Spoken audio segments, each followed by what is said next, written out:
What's going on, everyone? I'm just a typical, average American here today to react and learn about what makes a British pub good or bad.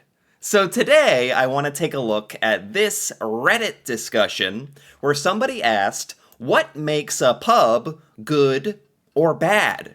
So this person has recently moved to the UK, and the first piece of advice they got from friends was to find some good pubs. But at first sight, they all seem the same. So, as an American, I can absolutely relate to this because we don't have pubs here in America. So today, I thought it would be really fun to hear from British people, how do you spot a good pub? What are the hallmarks? What are the things that define a good pub or a bad pub? I think this is going to be really interesting to hear about. So let's take a look at some of the comments here, starting with dog asleep on the floor equals good pub. Yeah. Yeah, I agree. Oh my god. I don't know anything about pubs, but that sounds good. So is this actually a thing in pubs in the UK? I've tried to learn a couple things about like British pubs, and I know they're just this fun sort of community gathering place. Alcohol is involved, of course, but it seems to be even more than that. Like something you can go to a pub for food or to hang out. You can even bring your family. Like can you actually bring children or your dog? I've never heard of that before. Dog asleep on the floor, good pub. I agree. That does that just mean the pub is like very friendly and comfortable and chill? Um, and do the rules kind of vary from pub to pub over whether you can bring your dog or really any of these things, now that I think of it? Is that what defines a good pub? Sort of the house rules? And also, I guess, just the overall feeling, the vibe, if you will, of the pub, that kind of thing. Dog asleep, it means good pub. Doubled if the dog is asleep in front of an actual fire.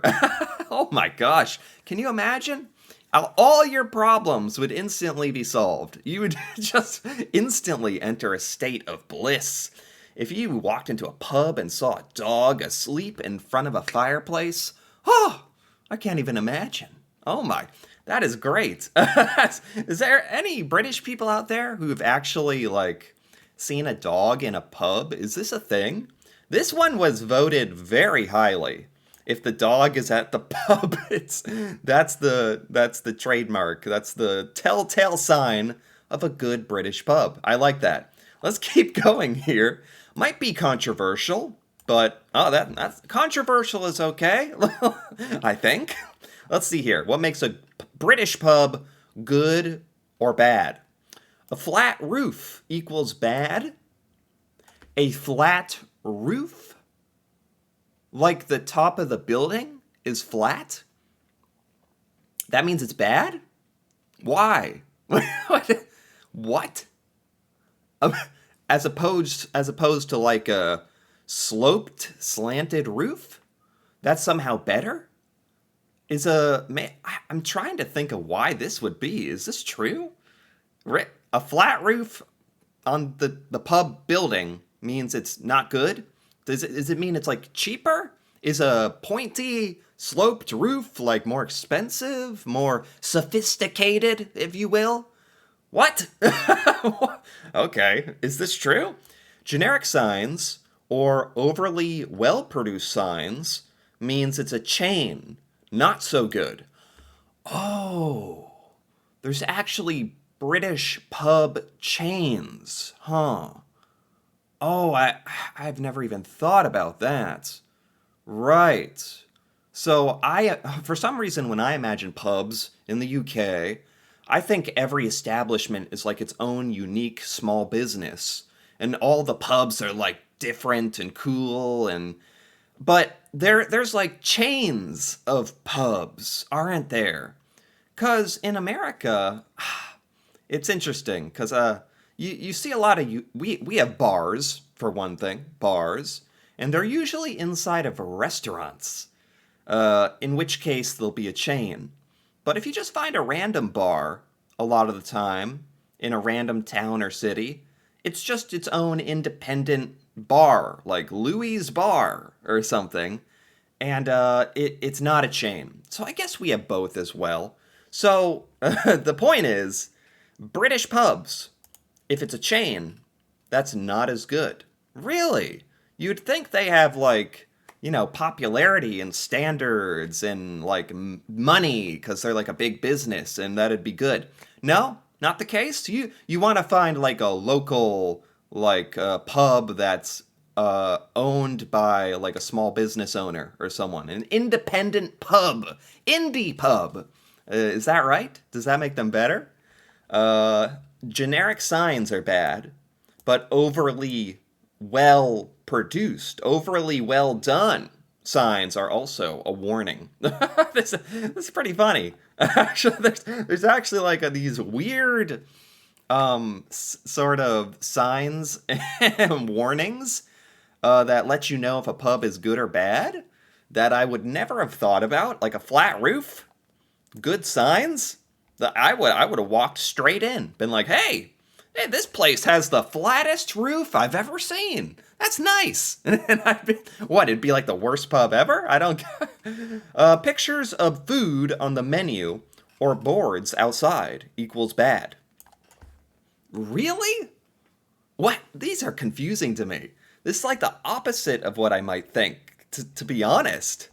Pictures of food, I would like that. I want to know what I'm buying. What is it? Why is it bad? It's like they're trying to sell you something, like they're trying too hard. You don't want your pub to try too hard. Or they're emphasizing the food too much, or that means bad. Loud music equals bad. Oh, that's interesting because in America, for our bars, and believe me, I understand our bars are not like British pubs, but they're the closest thing I can compare it to, I guess. In our bars, there's loud music. People, I mean, expect loud music, enjoy the loud music. It can be a bit annoying, but it's definitely expected. But in a British pub, this makes sense to me actually, because it feels like a British pub serves a different purpose than an American bar. A British pub, I feel like, is for almost relaxing, enjoying yourself, the night out with your friends, or just, I don't know, it feels more chill in a way. I, I don't know, I've only seen pubs in like TV and movies and stuff. And that's the feeling I get, that it's more cozy and laid back. So you don't want loud music. Is that right? Not serving real ale is bad. What is real ale? I don't know. Is that like a very American question to ask? What even is real ale? Like the stuff that the dwarves are drinking in The Hobbit? Like what is real ale? So if they don't have this real ale, that's bad. That makes sense. I just don't really know what we're talking about. Live football here, banners equal bad. Really? Wait, live? You don't want to watch live football there? What are some more things that make a British pub good or bad? I'm really learning some new things today. These are definitely the most Reddit answers I could have imagined. Really? Don't think we've got no kids yet. Really? I mean, this is a Reddit discussion. Do these answers sort of skew in a different direction than most British people would say? Or I feel like these have been pretty reasonable so far, even if I don't understand the flat roof or the real ale or the loud music. That all sounds like stuff Americans wouldn't care about. Interesting. We haven't gotten no kids yet. So the sign of a good pub is that it does not allow kids? Really? Now I'm getting mixed signals. Because I've heard that uh, some pubs allow children or families or your dog, apparently, and that's kind of the point. But now I'm seeing some people maybe don't want kids in the pub. You want it to be like this adult sort of getaway. That's what a bar is in America. There's no children, ever. That would be crazy. That would be considered very, very strange and bad, actually. And it's for adults. So maybe Brits have like split feelings on this. Do you like when kids are allowed in the pub? Or do you not want kids at the pub? I could see that going either way, actually. This is a very subjective question, not much different than finding a cafe you like. For me, okay, what are the good things you're looking for in a proper British pub? Friendly staff who don't seem too stressed. I mean, wow, we're really getting specific here. This is quite picky. Like, if I go into a restaurant or a bar or whatever, I don't think, I'm not going to presume that the staff is not stressed. They're like at their job, waiting on people all night for hours. I think they're going to be stressed. But I guess if you can find a place where the staff is friendly and they do a good job at not seeming too stressed, because I guarantee you they are. And they're just pleasant. They might chat, they have quick service, pleasant decor and lighting. I like natural, sort of dimmer lighting, I agree. Clean, functioning toilets. Yeah. Agreed. Generally a clean pub, not doesn't need to be spotless. A pub garden? What is a pub garden? It can be a nice courtyard with heating lamps. What is a pub garden? I feel like a garden has a different definition in the UK. I think we call it like a front yard or a backyard. Just an area outside of the building. Because for Americans, the word garden means plants and flowers. Like literally plants and shrubs and stuff. Like you wouldn't want to stand in a garden. You'd be in the middle of like a bunch of flowers which would be, nice but you'd be destroying it. It really doesn't make sense for Americans. So I think we're talking about a courtyard, like an area to congregate outside. If it's like good weather with heating lamps. What are lamps that like heat you, or what is a heating lamp? What kind of technology do British pubs have? It has drinks that I like. Yeah, that'd be good. If there is food, good food, even just chips. Yeah, okay. Yeah, there's some similarities here, dare I say, that remind me of like a good bar in America. If it has good food, drinks, friendly people, yeah. What are some bad things? What makes a British pub bad? Things you should avoid.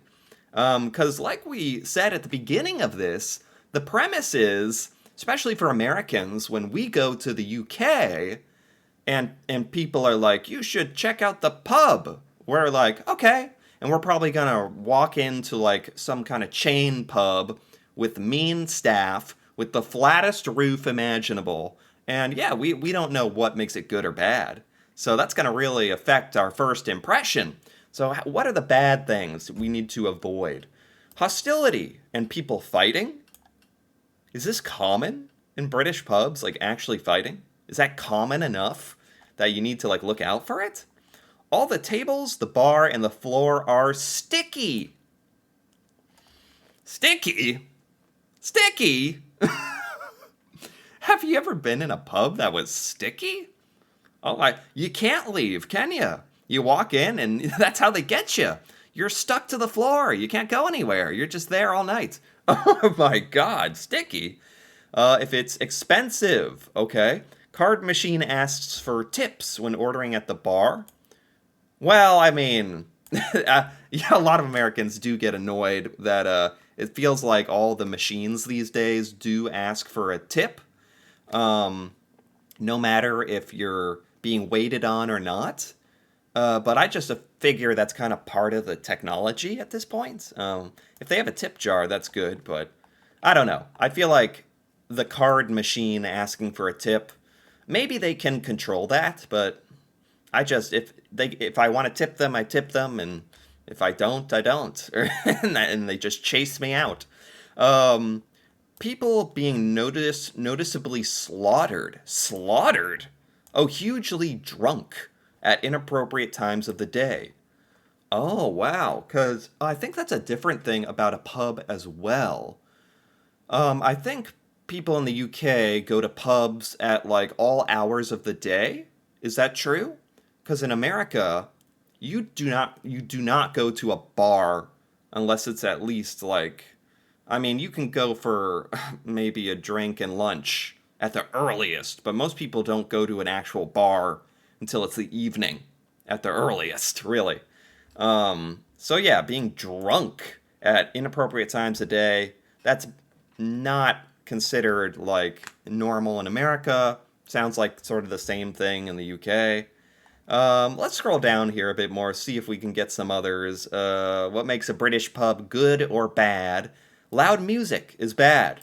Okay, this is a pretty big difference actually between American bars and British pubs, because we expect like loud music. Sometimes it's too loud. I agree, but in a pub, it sounds like a lot of people. This makes or breaks the experience. Like you don't want loud music.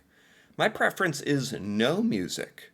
Let me talk to my friends and be at a conversational volume. Yeah, yeah, and I think that kind of spells out what a British pub is really for. It's for drinking, of course, but it's also for like hanging out and having conversation and like a community gathering place almost. Or at least that's how I like to think of it. Uh, the best thing about a pub, the locals. My advice is to visit a pub at an off peak time and just sit at the bar and get a sense of the vibe. Right, right. The local, the people who go to the pub all the time, the main cast of characters. Okay. The best pubs all have visible signage telling people to not take drugs in the toilet. Okay. Really? This is the good sign. This is the best pubs have signs saying don't do drugs in the toilet. Okay. Flat roof equals really rough. What is up with it? Like, this isn't even a joke anymore. This is like the most common comment is watch out for the flat roofed pub. I've never heard that before in my life. I don't know. Why is that? What does that mean? I don't know. But I think with that, that's a pretty good place to stop, I think. This was really fascinating. Again, I don't know much about British pubs or the pub experience, so I just thought it'd be fun to hear from British people. What are the telltale signs of a good or bad pub? And this was really insightful, actually. A lot of stuff like I would never have thought about that can actually tell you a lot about what pub to choose, I guess. So this is quite fun, actually. I enjoyed it. Anyway, if you enjoyed this as well, feel free to give this video a like or leave a comment with your opinion over what makes a British pub good or bad.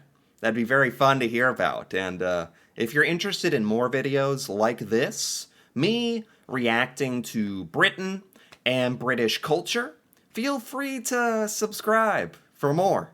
And until then, thanks for watching, and see you next time.